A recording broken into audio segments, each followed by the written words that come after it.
Арилжаа сонирхох залуучуудаа бичлэг хүрч байгаа өдрийн мэндийг хүргэе. За ингээд өнөөдөр 6 дугаар бүлгийн тухай маркетинг харах өнцөг гэдэг сэдвийг ярихаар бэлэн боллоо.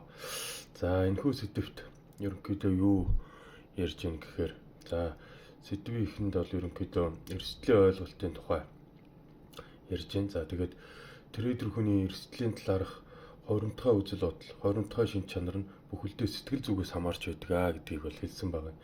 За тэгээд олон дараалж алдагдал хүлээх, олон дараалж ашиг авах, За ашиг авахд бол мэдээж эего буюу би бол ханшийн чартыг мэдэрч алж гин гэсэн бодол. За олон дараалж алдагдал хүлээхээр ерөнхийдөө нэг элдв бензин сэтгэл готрал нэг тийлт уур тийм юм мэдэрдэг. За энэ нь өөрөө юу вэ гэхээр ерөнхийдөө яг одоо хийгдэх гэж байгаа арилжаанд бол маш сөргөөр нөлөөлж идэг зүйлээ. За тэгээд ерөнхийдөө бол нэг дийлэнх трейдерүүдийн гол хийдэг юм. Ерөөсөө л 3 дараалал ТП авсан тохиолдолд бол би өөрөөсөө амар ашиг хийж байна. Би бол чадчихэв гэл ерөн өөртөө их бардах тэнгуут нь лот нэмэх. За 3 дараалал стоп лосс зөвхөлчөнгөт миний арга барил ажиллахгүй байна гэл энэ бүгдээс болол ингээд дараагийн арилжааг нээж чадахгүй болох. За энэ бүх зүйлийг ерөөсөө өөрөөсөө арчиж хаяа маркет бол ерөөсөө заавал чиний хүсснээр чиний бодсноор явах албагүй. Зүгээр маркетыг бол зүгээр л өөрт нь байгаа мэдээллийг ашиглаад бусдыгаа дагаж дийлэнх олон трейдерүүд зэрэг бай харж байгаа, сел харж байгаа тэрийг мэдэрч орох тал дээр илүү анхаараа гэдэг. За өөрийнх нь бол яг ярьж байгаа юм бол миний сүүлийн бол 18 жил хамт ажилласан трейдер болгоныг ингээ харахад ерөөсөө тэр өмнө нь хийсэн арилжаа гэдэг зүйлийг бол ерөөсөө анхаарахаа болцсон байдаг. Дандаа яг хийх гэж байгаа арилжааныхаа л бүх маркетинг мэдээлэл тэр юм дээр л төвлөрч чаддаг. Тэр нь өөрөө ерөнхийдөө бол амжилтанд хүрэх бол том үндэс юм гэдгийг бол хэлсэн байна. За тэгэхээр ерөнхийдөө бол яг бас энэ дээр юу хэлэх гэдэг нь гэхээр тэр 1-5% ороод байгаа шилдэг трейдерүүдийн цаг тэр тусгай сэтгэл зүйтэй хүмүүс юм гэж бол хүмүүс ойлгоод байдаг. Тэр бол худлаа. Ер нь бол ерөнхийдөө шилдэг трейдерүүд ч гэсэн бүгд өөрсдөө яг энэ замыг бол бидний мэдэрч байгаа тэр бүх зүйлийг бол туулаа гарсан хүмүүс байдгаа гэдгээр бол энэхүү 6 дугаар бүлэг маань эхэлж байна. За ингээд 6 дугаар бүлгийн дэд сэдв тодорхой бусын зарчим гэдэг сэдвээр ярья. 6 дугаар бүлгийн 1-р дэд сэдв тодорхой бусын зарчим. За энэ сэдв дээр үгүй амжилттай арилжаа хийхээ нууц гэгч зүйл байдаг бол тэр нь эдгээр ур чадвараас бүрднэ гэж байна. За 1-р айц зүгээр арилжаа хийх, өөртөө хит их бардалгүй арилжаа хийх, маркетинг санал болгож өгч буй боломжуудыг маркетинг өнцгөөс олж харах. 3. Одоо цагийн боломжууд дээр бүхий л анхаарлаа төвлөрүүлэх, урсгалын нэг хэсэг болох. Энэ бүгдийг хийхин зэрэгцээ зон буюу сэтгэл зүйн орон зайтай нэвтэрхээ гэдэг ч юм. За тэгэнгүүт шилдэг трейдерүүд бол маркетд бол юу ч болж болно гэдгийг бол ерөөсөө яг бүгд хүлээн зөвшөөрсөн байдаг гэдэг. Тэгээ юу ч болж болно гэдэг нь та магадгүй баажсан байлаа гэхэд сэл явчих болно гэдгийг хүлээн зөвшөөрдөг гэсэн үг. Сэлдсэн байлаа гэхэд баа явчихна гэдгийг ч бол хүлээн зөвшөөрсөн байдаг гэсэн үг. Тэгэхээр ерөнхийдөө нэг ямар ч тохиолдолд ерөөсөө сэтгэл зүй бол ганхдаг, ямар ч хөдөлгөөн болсон байсан ч ерөөсөө тэрийг бол тоодог гэсэн үг. Тэгээ ерөнхийдөө бол одоо цагийн арилжаанда ерөөсөө бүх хүч энерги анхаарлаа хандуулдаг. Хизээч өнгөрсөнтэй зууралддаг, ирээдүйд санаа зовдөг гэсэн.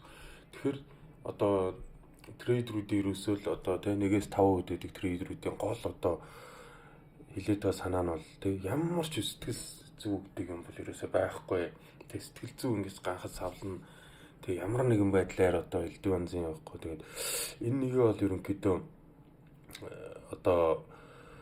яг өөртөө суулгах нь бол маш чухлаа За энийг бол суулгахын тулд мэдээж шууд ингээл энэ номыг унснаар ч юм уу ингээ намайг ингээ яриуснараа бол сурчих зүйл биш. Мэдээж энийг бол давтамжтай цаг хугацаа үрж ингэж сурах хэрэгтэй гэж.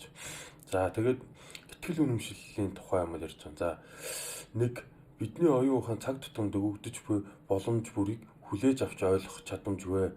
За мэрэгжлийн трейдерүүд мэдээлэл хүлээж хүлээж авах чадамж хязгаарлагдмал тул маркетд өгөгдөж буй боломж бүрийг олж харж ашиглаж чадахгүй гэдгийг хүлээн зөвшөөрдөг гэж.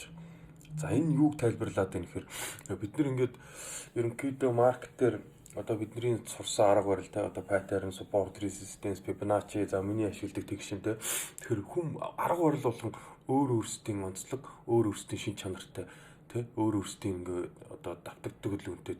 Тэр яг тэр хөдөлгөөн явахгүй бол бид нар бол маркетыг уншиж чаддаг гэсэн. Яагаад гэвэл нөгөө анх бид нар ханшийн чартыг хараад зүгээр зүрхний бичлэг шиг юм байсан те. Тэг явцдаа нөгөө бид нар ингээд юм сураад ойлгоод те өөрсдөө ингээд арга барил судлаад ирэхээр ханшийн чартыг ингээд за одоо өсөх гэж унах гэж юм ингээд таамаг ингээд нүд хараад те шууд хараад ойлгон мэддэг болчихдог гэсэн. Тэгэхээр шилдэг трейдерүүд те яадгүй гэхээр ханшийн чартан дээр бол өөрийнх нь мэдэхгүй одоо хөдөлгөөн байхад бол тэрийг бол нөгөө нэг одоо ерөөсө тоохгүй гэсэн үг. Яагаад гэвэл угаасаа л нөгөө нэг одоо олж байгаа тийм энэ чинь хэц төгсгөлгүй хязгааргүй тийм боломжийг ханш биднэртэй маркет харуулж өгж байгаа ч гэсэн тэр дотроос ерөөсөө өөрийнхөө арга барилыг тийм өөрийнхөө харж чадах яг тэр зүйлээ л хүлээдэг. Нөгөө юунууд нь бол ерөөсөө бүгдийг нь бол би харж чадахгүй гэдэг хүлээн зөвшөөрч чаддаг гэсэн. За хоёрт нь бидний оюун ухаан тогтворгүй сэтгэл зүгээс үүдэж арилжааны талбарт харалган сохор болдоо гэж байна.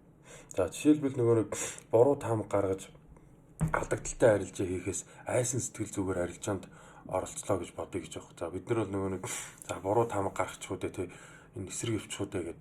Тэнгүү тим сэтгэл зүгээр орцсон арилжаа бол ерөөсөө нэгэнт угаасаа тренд тий одоо бид нар ап юмныг харсан байсан чи бид нар даун руу ирэхцэнтэй нэгэнт унхан тодорхой болцоод байсаар байхад тэгээ ингээд ерөөсөө бид ингээд сохорчдөг гэсэн үг. Алдагдлаасаа ингээд нөгөө нэг хасах яваад идэг те бүр ингээд алдагдал бүр амар ихсээд идэг. Зогсоож чадахгүй. Яаж вэ гэхээр нөгөө нэг 0 болохоор хаачих юм уу бид нэг суугаал идэг. Тэр тэгэхэд айл хэдийн тренд өөрөө би уннаа гэдгийг хилцсэн байсаар багтал ингээд баая барьсаар байгаа ингээд те хамаг дансаа шатаах алдах асуудлууд үүсдэг. За тэгээ энэ нь болохоор нөгөө нэг тогтворгүй сэтгэл зүгээс үүдэж арилжааны талбарт харалган сохор болдог гэдэг нь нөхгүй. Тэгэхээр нөгөө нэг нэгэнт даун явна гэсэн багт ап руу хараад дайраад ингээд бариад байна гэдэг бол өөр асуудал гэсэн. За тэгээд ерөнхийдөө дараагийн одоо асуудал юу вэ гэхээр за гуравт нь за бидний сурж мэдээгүй зүйлс бидэнд үл үзэгдэнэ. Тиймээс бидэнд маркет дээр олж харлаггүйгээр өнгөрөх боломжууд зөндөө байна гэж байна. За энэ дээрээс юу тавьж ийн гэхээр за жишээ нь одоо А болон Б те хоёр трейдер байлаа гэж дээ. За А трейдер магадгүй паттерн те одоо паттернаар арилжаач юм байлаа гэд А трейдерт бол ханш болтой ингээд уншигдаа те яг паттерн үсээ задраад ингээд явж хахад А Б трейдер магадгүй одоо support resistance хардаг ч юм уу те Fibonacci ч юм уу ингээд яг нэг арга барилаар өгдөг л паттерн хардаг болохоор тэр трейдер ханш юу гэдэг мэдэхгүй харагддаг гэсэн үг. За тэгэнгүүт эсвэргээрээ одоо дараа нь Б трейдерийн арга барилын зураг те одоо ханш яваад эхлэхэд А трейдер бүр ихний трейдер бол тэрний одоо зургийг бол уншиж чаддаггүй те харж чаддаггүй гэсэн. Тэгэхээр нөгөө нэг 5 дахь бүлэг дээр ярьжсэн те анх удаа чарт харсан жишээ гэж тавьж ирсэн шүү дээ. Тэн дээр бол энергийн бүтэц буюу бидний оюун ухаанд энергийн бүтэц бий болдог те сурсан мэдсэн зүйлээ. Тэгээ тэр бид нар энергийн бүтэцээрээ бид нэр одоо арилжаанд шийдвэр гаргах те орох үүсэх гэх. Тэр нь болохоор таны сурсан арга барилын тухай яриад байгаа. Сурсан арга барил чи өөрөөсөө бидний тархинд энергийн бүтэц буюу одоо тийм юг үүсгэсэн байдаг гэж тайлбарлаад байна. За шилдэг трейдерүүдийн баримталдаг хэтийн төлөв итгэл үнэмшил маркет дээр бидний мэдих зүйлс болон мэдхгүй зүйлс байдаг гэдгийг бүгд хүлээн зөвшөөрдөг гэсэн үг. Тэ? Одоо заавал маркет дээр бид нэр одоо бүгдийг мэддэг юм шиг тэ бүгдийг мэддэг гэж дайраад байх тэ. Одоо жишээ нь SMC Smart Money Concept гэл арга барил байгаа тэ. За тэгэл тэр арга барилыг нэг судлаад өөр ч арга барил судлаад ингээл олон юм ингээ яваад идэг. Яг эцсийн бүлэгтээ маркет дээр бол ерөөсөө зарим тохиолдолд одоо А трейдерүүд нь тэ арилжаагаа хийхэд байж байгаа, зарим тохиолдолд Б трейдерүүд нь арилжаагаа хийж идэг гэсэн үг.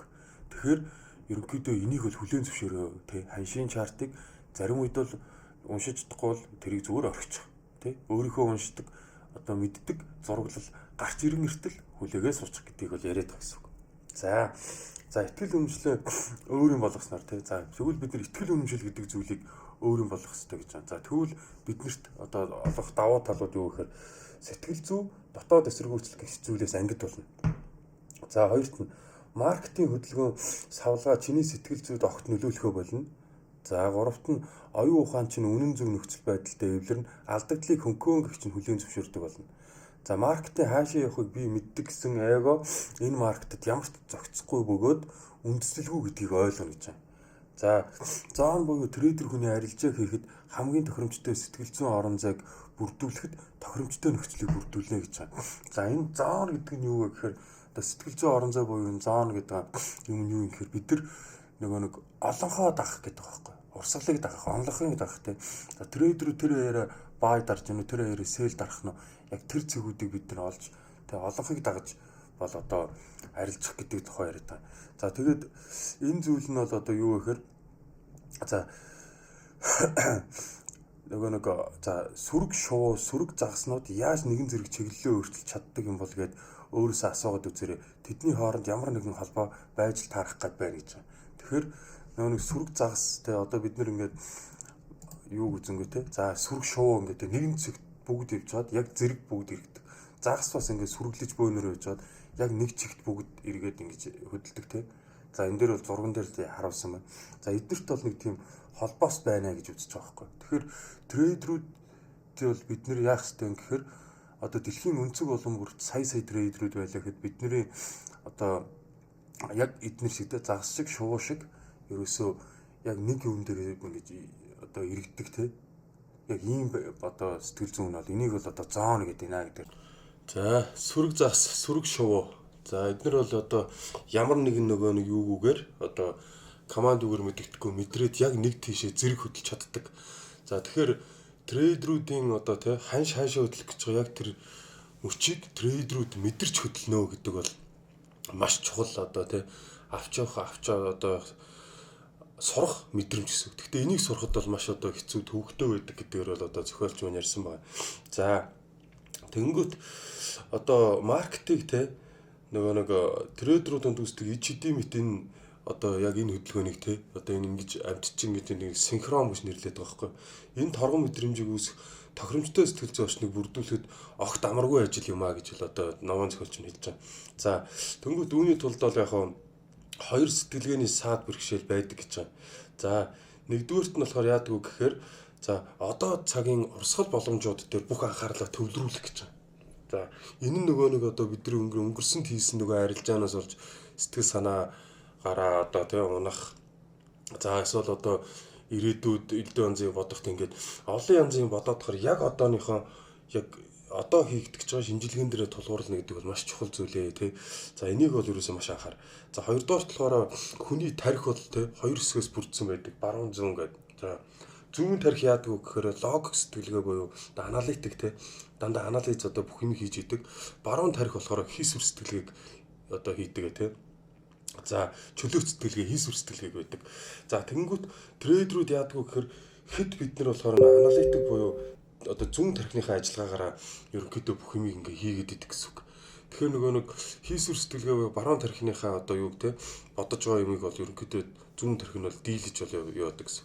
Тэгэхээр ямар ч тохиолдолд одоо энэ чөлөөт сэтгэлгээ гэдэг зүйлийг хэрвээ баруун тархиараа илүү одоо сэтгэж хийгээд бас тэг яг ингэж сэтгэж чадах юм бол бас амжилттай трейдер хийх бол одоо арилжаа хийх бол боломж байдаг гэдэг талаас нь ярьж байгаа. Тэгэхдээ ер нь бол зүүн тархи бол давмгайлаад ерөнхийдөө баруун тархийнхаа одоо чөлөөт сэтгэлгээгээ дарангуулдаг болохоор тэр бол маш амаргүй ажиллаа.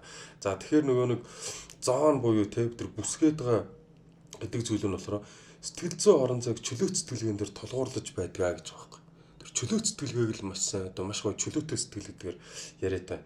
За тэгэхээр ямар ч байсан бол одоо энэ чөлөөт сэтгэлгээ энэ зоон гэдэг тухай бол ерөнхийдөө 6-7 дугаар бүлэгтээ бол илүү төлхөө одоо яа сурах талаар ярина гэж байна. За тэгээ оюун ухаан болон маркетинг хооронд синхрон холбоо үүсгэхийн тулд хийх эхний алхам бол арилжааны сэтгэл зүй ач холбогдыг ойлгож хүлээн зөвшөөрөхөө гэж байна. Тэгэхээр маркетд оролцож арилжаа хийхээр шийдсэн нийт хүмүүсээс маш цөөн тоонл трейдер хүн байдаг гэж байна. За тэгэхээр ерөнхийдөө бүгд бол одоо трейдер болсон тийм сэтгэл зүйтэй байдаг бай тээ. трейдер одоо болоогүй ингээ байж дээ. Тэгэхээр сэтгэл зүй энэ хандлага гэдэг зүйлийг бол яг зөв хандлага, зөв сэтгэл зүй гэдгийг бол суурлах нь бол одоо маш чухал.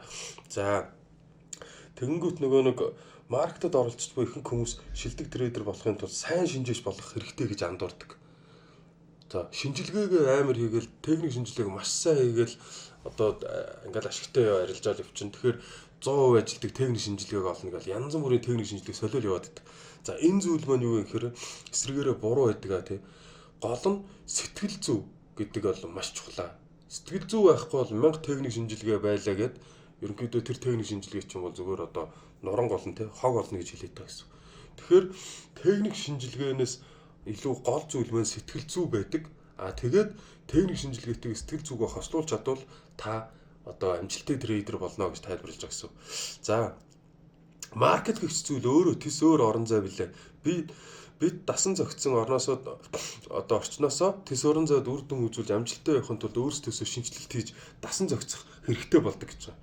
За тэгэнгүүт одоо жишээлбэл юу юм гэхээр ширэнгэн ойд ч юм уу хэдүүлээ одоо ингээд ширэнгэн ой те хаяглаа гэхэд ганцаар үлдлэхэд бид нар амьд үлдэхийн тулд тэнд араатан амтан идэж тижэл бүх юм болохын тулд бид нар одоо яг тэр юг бид нар өөрсөндөө зориулж амьд үлдэх бүх аргаа олдог гэсэн. Магадгүй бид нар яг одоо тий хотод амьдарч байгаа ингээ хүмүүсийн дунд амьдарч байгаа шиг байх юм бол нэг ч хоног тэсэхгүй одоо ширэнгэн ойд. Тэгэхээр бид нар ширэнгэн ойн дүрмээр ширэнгэн ойд өөрийгөө амьд алдах гэс дасан зохицдог гэсэн.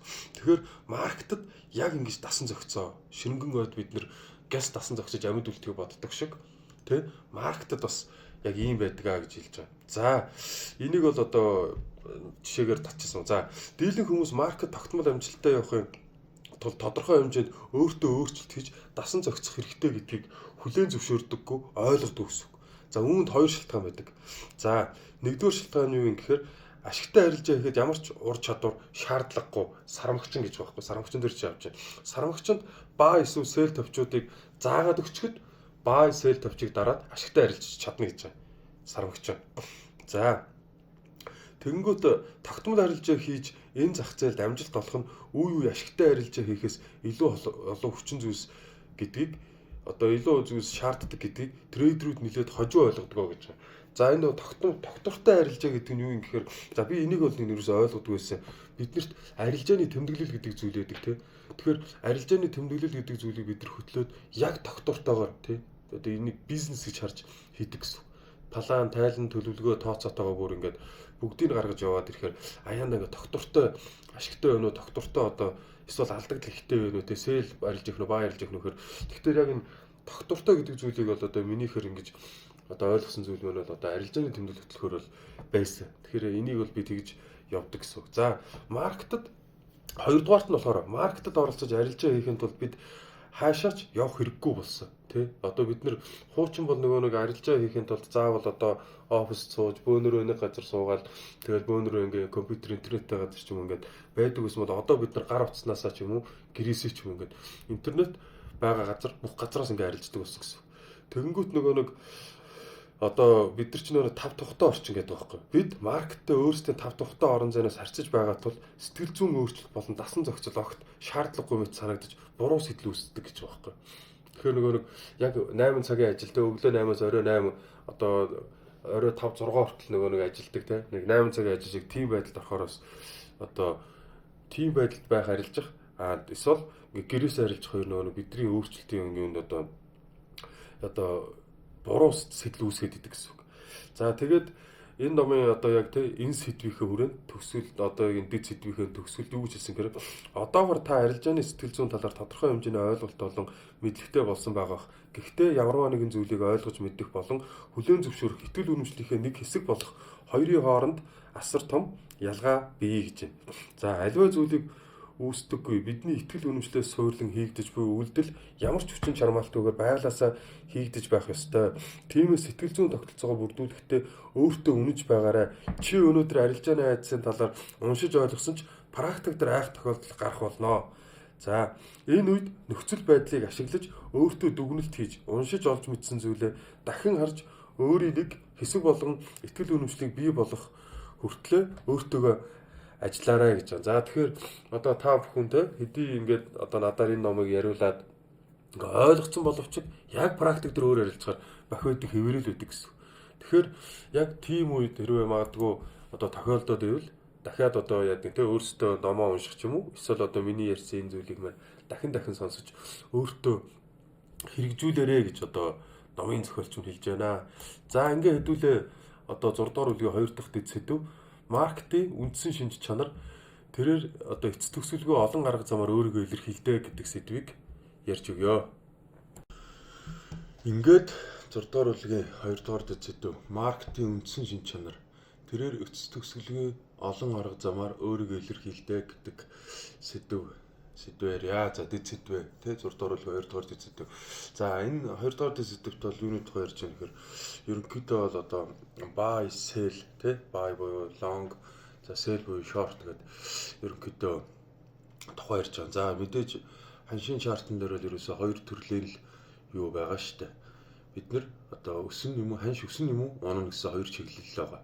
За тэгвэл өснө гэж итгэж байгаа трейдерүүд бол ерөнхийдөө бол тэ маркетинг бол одоо ханшийн өмнө бол одоо их өндөр байна тий. Өндөр үлсэн болохоор одоо унана гэж харж байгаа гэсэн үг. За маркетинг одоо ханшийг одоо өмнө нь хямд байна энэ дахиад өснө гэж харж байгаа буюу одоо нэг юу яаж байгаа хүмүүс гэсэн үг. Одоо buy захиалгыг тий одоо long-ийн захиалгыг хийх хүмүүс гэж бол ерөнхийдөө хоёр хуваагддаг гэсэн.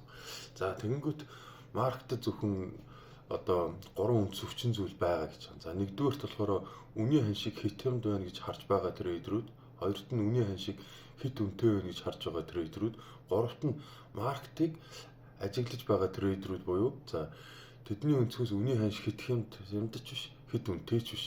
Тэдэнд үнийн ханш илүү ойлгомжтой болохоос нааш тэд ажигласаар л байх болно гэж байгаа байхгүй. За энэ нь юу гэсэн үг юм гэхээр магадгүй одоо бидний нэг хэл занс тэ үндсэн хөдөлгөөн буюу нэг импульс хөдөлгөөн тэ за импульс хөдөлгөөн яваад одоо засвар хөдөлгөөн гэж яв тэ пулбак хөдөлгөөн орж ирэх үед бол магадгүй янз бүрийн паттернууд үүсдэг. За яг тэр паттернуудын үед бол ерөнхийдөө трейдерүүдийн одоо тэ ханш одоо өсөх цаг болсон. За одоо унах цаг болсон гэдэг шийдвэрүүдээс хамаарч ерөнхийдөө бол яг ханш хөдөлтгөө тий. За ер нь бол яг эндээс бол ерөнхийдөө трейдерүүдээ өрөөд дөнгөт нэг ханшинд ерөөсөө юу ч тохиолдож болно гэдэг зүйлийг ухаараач гэж намын зохиолч байна. За тэр нь юу гэсэн үг гэхээр магадгүй би ханшийг өснөгөө бодсон байж хахад одоо чи миний өдөөс ханшийг унаныг харцсан байвал миний өснө гэсэн одоо бодлыг чиний ерөөсөө унана гэсэн нэг л одоо итгэл үнэмшилчин шууд миний эсрэг ажиллана гэсэн. Тийм учраас бол ерөөсөө хүлээн зөвшөөрөө тий ханшийг ерөөсөө энэ юу ч хийж болно, юу ч хийж чадна гэдгийг бол ерөөсөө хүлээн зөвшөөрөө. Хэрвээ ингэж хүлээн зөвшөөрч бүх трейдерүүд ингэж хүлээн зөвшөөрөж чадах юм бол нэг тогтмол ашигтай арилжаач бол амар их болоод ерөнхийдөө нэг ялагч трейдерүүд бол байхгүй болно гэдэг юм ярьж байгаа байхгүй. Цөөхөн болно гэсэн. Тэгэхээр яаж юм энэ зүйлийг ойлгоход бол маш одоо чухал зүйл гэдэг хэлээд байгаа гэсэн. За тэгэхээр дахид сануулъя. Ханшийн чартанд юу ч болж болно, тэ? Чиний buy чамаг өснө гэж бодож байхад чинь өөдөөс чинь нэг л трейдер унана гэж бодчиход чиний одоо таамагч нь шууд эсрэг болж байгаа гэсэн үг гэдгийг бол хүлээж авч байгаа. За энэ дээр нэг жишээ татсан байгаа. За яг номын зохиолч дээр мэн одоо нэг айгүй амар сайн техник шинжээч одоо техник шинжилгээ айгүй сайн хийдэг хүн. За ер нь бол би бас техник шинжилгээнд бол ерөнхийдөө өөр хүмүүс 2 жилийг зарцуулаад янз бүрийн техник шинжилгээ судлаад ингээд явж тэгээ одоо хэрэглэдэг техник шинжилгээнд дэр бол би ашигтай харьцдаг гэдэг үднээс суусан.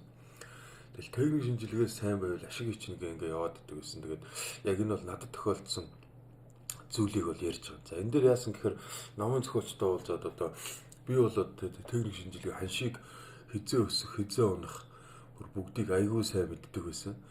Одоо хардаг гэсэн. Тэгвэл би хизээж ашиг хийж чаддгүй. Тэг хүмүүсээс авсан мөнгө одоо өөртөө бүх мөнгө ингээ алдаад дууссан ерөөсө болохгүй байна. Яавал би ингээ ашигтай харилцдаг болох юм бэ?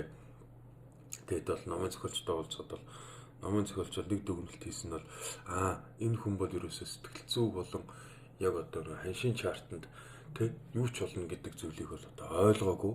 Ерөөсө ханшийг бол ерөөсө яг л өөрөх нь бодсон техник шинжилгээнд тэг бат итгэцэн миний хэрэл явдаг гэдэг ийм одоо буруу бодолтой явдаг гэсэн юм. Тэгээ ашиг яаж чаддаг юм гээд тэгээ маш их капитал усгаж хүмүүсээс мөнгө авч арилжаад ерөнхийдөө хамаг мөнгөний алдцсан өөр ширэнд орсон юм хэцүү байдалтай гэсэн гэж.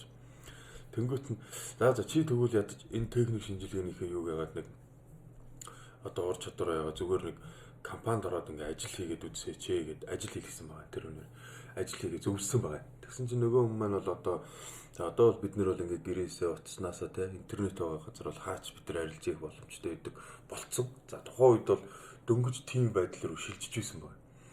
Тэгээ ерөнхийдөө нөгөө нэг тэр компанид ороод ерөнхийдөө нэлээд бас тэр компанида шуугуулж амжсан.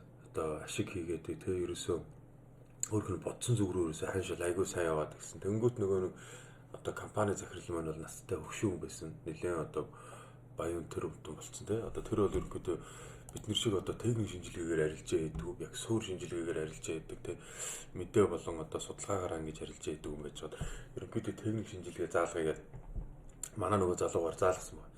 Тэгээ заалгаа сууж явах үедээ за энэ бол одоо те манай хүний бол хэрэгэлдэг арга нь за point of line гэсэн баха нэг тийм арга бол support resistance орж арилждаг. Тэгээ ерөнхийдөө одоо захирлын үгэндээ болохоор за одоо энэ бол өнөөдрийн ханшаа хамгийн доод үн.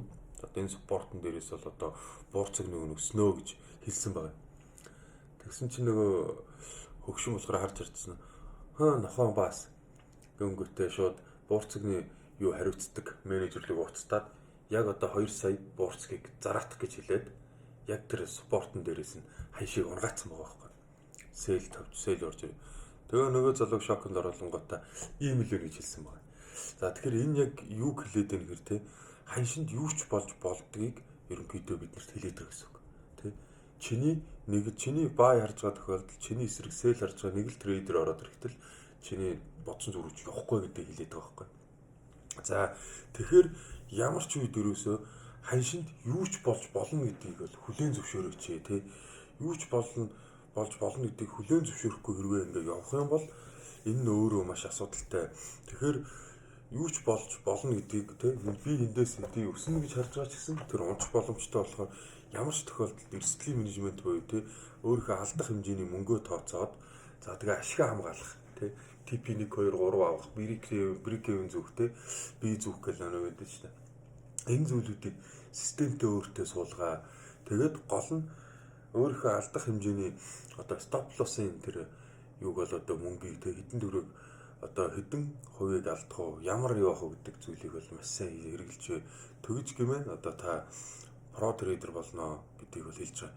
За мөн дээрэс нь бол одоо хэлж байгаа зүйл юу гэхээр за энэ дээр бол ингэсэн байгаа. За гисэн гэдэг ч бодлоо уншиж сурахаас нааш хизээч олж мэдэхгүй зүйлс маш олон байдаг гэж трейдерүүдэд. Яагаад гэвэл бид нэр одоо хэдэн хүн бай одоо тий лонг арилжаанд орох гэж хэдэн хүн сэлийн арилжаанд орох гэж энэ бичлэн нөө мэдгүй зүйл маш их байдаг. Нэг трейдерүүдийн ихэнх нь одоо амжилт үзүүлдэг трейдерүүд ихэнх нь яадаг вэ гэхээр ханш юусэн миний зургаар л явах хэрэгтэй гэдэгтэй ингээ хэд итгээд идэг болохоор тэр нь өөрөө маш асуудалтай байдаг. За тэгээ энэ дээр бол нэг хэдэн бол асуулт байгаа. Тэгээ энийг би уншаад өгье. За яг хэдэн трейдерүүд маркетинг ажиглаад оролцохдоо бэлдэж байгааг бид мэдхүү. Маркетинг хоёрт нь маркетинг ажиглаж байгаа трейдерүүдээс яг хэдэн зарах захиалга өгөх гэж байгааг, яг хэдэн авах захиалга өгөх гэж байгааг бид мэдхүү. За гуравт нь яг одоо нийт хэдэн трейдерүүд маркетинг хөдөлгөөнд оролцоод эхэлчихсэн байгааг бид мэдхүү. За дөрөвт нь оролцож байгаа нийт трейдерүүдийн хэдэн өв нь бодлоо өөрчилж арилжаанаас гарах төлөвлөгөөтэй байгааг бид мэдхүү. За тавт нь маркетаас гарах төлөвлөгөөтэй трейдерүүд яг хизээ хэдэн цагт хэдэн минут хэдэн секундэд гарахыг бид мэдхүү. За 6 дахь асуулт нь маркетад оролцож байгаа трейдерүүд хэр удаан хугацаагаар арилж байгаа барихыг бид мэдхүү гэж. За тэгэхээр бид нар энэ 6 асуултыг яг ингээ өөрөөсөө асуугаад үзэхэд бид нар ямар ч мэдэх боломжгүй байхгүй юу? Энэ 6 асуултын хариулт нь. Тийм учраас ерөөсөө бид нарыг ямар ч үед одоо take profit одоо 1 2 3 гэж тавь. Тэ 1 2 ч юм уу өөрөө системээр тавь. Брик юмнээ зөв эрсдлийн гэж стоп лосоо тавь. Тэгж байж л бид нар зөв одоо системэд орж байгаа маа гэдгийг тайлбарлаж байгаа. Тэгэхээр яг одоо түрүүний хэлдэг жишээ шиг те чамайг одоо өснө гэж харж байгаад өөдөөс чинь унана гэж харж байгаа нэг л трейдер байхад одоо чиний бүх одоо те арилжааны чинь бол одоо бүх одоо юу ч нь бол одоо өөрчлөгдөнө. Тийм учраас маркетыг хүлээн зөвшөөр тий. Маркет юу ч хийж болно гэдгийг ямагт хүлээн зөвшөөрөөд эрсдлийн менежменттэй барай гэж байна. За тэгээд бидэрт энэ дээр бол ерөөсөө юу гэрэд юм хэрэг итгэл үнэмшлийг л яриад байгаа. За тэгээд бид нар бол өөрийнхөө техник шинжилгээнд хит итгээд одоо эндээс бол батны өснө, эндээс батны онно. Тэгээд энэ хүртэл явна гэж бид нар ингээд бат итгэснээсээ болоод одоо ашигтай явж гад ашигтай арилж байгаа тий эргээд улаалгаад алдах, эсвэл дансааштах одоо маш их мөнгө алдах тий. Өдөөж хүн болгон бол одоо мөнгө алдах гэж арилж яадаг байхгүй. Мөнгө олох ч л арилж яаж байгаа шүү. За тэгээд яг энэ сэдвийн төгсгөлд за итгэл үнэмшлэгч гэх зүйлийг итгэл үнэмшил гэх зүйлийн тухай ерөнхийдөө нэг юм хэлсэн байгаа. За тэрийг би уншаад өгье. За нэгдүгээр маркеттай харьцах харилцаа, харах өнцөг, ойлголт, шийдвэр, үйлдэл, хүлээлт, сэтгэл хөдлөл. За тэгээд за энэ бүрийг өдөрдөж байдаг асар том нөлөө бүхий хүчин зүйл юм аа. Энэ маркетад юу ч тохиолдож болно. Энэ бол трейдер хүнд байж болох хамгийн зохистой итгэл үнэмшил. Энэ итгэл үнэмшлийг өөрийн болгосноор чи магадлалаар сэтгэж сурах юм шүү. Ингээд 6 дугаар бүлэг дуслаа. Амралтын өдрөө сайхан өнгөрүүлээрэ гэд ерөнхийдөө дуусч байна. 6 дугаар бүлэг. За тэгээд ерөнхийдөө одоо ингээд 11 бүлгийн 6 дугаар бүлэг тавьсан 50% нь бол одоо ирсэн байна. Тэгээд за энэс цаашаа одоо жоохон нөгөө их одоо унших одоо ярих юм бол тэ болж ихсэж явах шиг байлээ. Ерөнхийдөө бас арай их зүйл одоо нэг миний одоо тэг бүлэг бүлгээр нь салгаж байгаа минутууд мань арай уртсаад байгаа гэсэн үг. Тэгээд ямар ч байсан тэгээд чи алдахгүй энэ номыг бол ярьж дуусал бүлэг бүлгээр нь салгаж дуусна гэдгээ бол ярьж дуусна гэдгээ бол та бүхэндээ амлаж байна. Тэгээд 7 дугаар бүлгээр эргэж уулзтлаа. Түр баяртай.